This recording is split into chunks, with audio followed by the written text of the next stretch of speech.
Andhra Pradesh teachers federation ఆధ్వర్యంలో collectorate ఎదుట నిరసన చేపట్టడం జరిగింది। ఈ కార్యక్రమంలో ఏపీటీఎఫ్ రాష్ట్ర ప్రధాన కార్యదర్శి ఎస్ చిరంజీవి, ఏపీటీఎఫ్ జిల్లా అధ్యక్షులు అల్లంపాటి సురేందర్ రెడ్డి పాల్గొని మీడియాతో మాట్లాడుతూ రాష్ట్రంలోని 12వ పీఆర్సీ వెంటనే అమలు చేయాలని, రాష్ట్రంలోని ఉద్యోగ ఉపాధ్యాయులకు 12వ వేతన సవరణ సంఘాన్ని ఏర్పాటు చేసి 30% మధ్యంతర వృత్తి ప్రకటించాలని, పెండింగ్ లో ఉన్న వేల కోట్ల రూపాయల బకాయిలన్నీ వెంటనే చెల్లించాలని ఆంధ్రప్రదేశ్ టీచర్స్ ఫెడరేషన్ రాష్ట్ర ప్రధాన కార్యదర్శి ఎస్ చిరంజీవి డిమాండ్ చేశారు।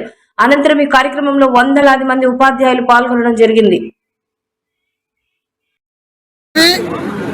రాష్ట్ర ప్రధాన కార్యదర్శి ఆంధ్రప్రదేశ్ టీచర్స్ ఫెడరేషన్ ఈ రాష్ట్ర ప్రభుత్వం అధికారంలోకి వచ్చి 32 నెలలు గడుస్తుంది। మరి ఉద్యోగులు ఉపాధ్యాయుల పట్ల, విద్యారంగం పట్ల ఏదైనా ఒక మంచి నిర్ణయం చేసేటువంటి ఆలోచన చేయనటువంటి పరిస్థితి కనబడుతూ ఉంది। గత ప్రభుత్వంలో 1 సంవత్సరం తరువాత మేము మధ్యంతర వృత్తిని పొందాం।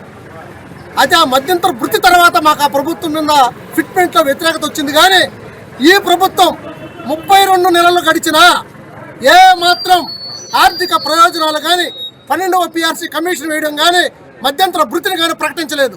గత ప్రభుత్వంలో పీఆర్సీ, రివర్స్ పీఆర్సీ అని మేము మా ఉద్యోగులు ఉపాధ్యాయులందరూ కలత చెందితే ఇది డబుల్, ట్రిపుల్ రివర్స్ పీఆర్సీ అయిపోయింది మాకు। మరి ఈ ప్రభుత్వం ఇప్పటికైనా ఉద్యోగుల ఉపాధ్యాయుల పట్ల వాళ్ళకి రావాల్సింది ఇన్ టైంలో ఏదైతే ఉందో 12వ వేతన సవరణ వెంటనే వేయాలని, 30% మధ్యంతర వృత్తిని ప్రకటించాలని, అదేవిధంగా రిటైర్ అయినటువంటి ఉద్యోగులకు, ఉపాధ్యాయులకు వాళ్ళకి గ్రాట్యుటీ లేదు, సరెండర్ లీవులు బకాయిలు లేవు, సర్వీసులో ఉన్న ఉద్యోగులకు కూడా సరెండర్ లీవులు కానీ, డిఏ బకాయిలు కానీ ఇవ్వని పరిస్థితి కనబడుతూ ఉంది। అదేవిధంగా 4 పెండింగ్ డిఏలు ఉన్నాయి। మేము అక్టోబర్ 7వ తేదీన రాష్ట్ర వ్యాప్తంగా రాష్ట్ర ఫ్యాప్టో ఆధ్వర్యంలో విజయవాడ ధర్నా చౌకలంలో ధర్నా చేసిన తర్వాత మరి రాష్ట్ర ప్రభుత్వం పిలిచి ఒక్క డిఏను మాత్రం ప్రకటించింది, ఒకే ఒక్క డిఏను మాత్రం ప్రకటించింది। అప్పటికి 4 డిఏలు, 5 డిఏలు పెండింగ్లో ఉంటే ఏ మాత్రం ఒక్క బకాయిని కూడా ఇవ్వలేదు। ఉపాధ్యాయులు కేవలం జీతం తప్ప ఒక్క సరెండర్ లీవ్ బకాయిని పొందిన పరిస్థితి లేదు।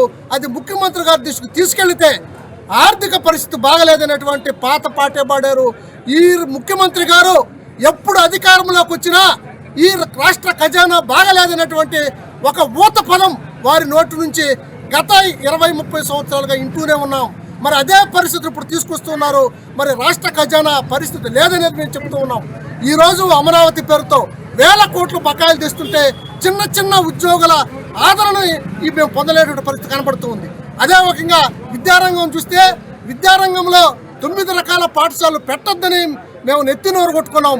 ప్రాథమిక విద్యా వ్యవస్థని చీల్చొద్దు, 2 భాగాలు చేయొద్దని చెప్తే మరి 1-2 క్లాసులు ఒక విధంగా, 3-4-5 క్లాసులు మరొక విధంగా చేసి వాటిని విభజించి ఈరోజు విద్యార్థులు లేరని చెప్పి మూసివేసేదానికి సిద్ధపడుతూ ఉంది।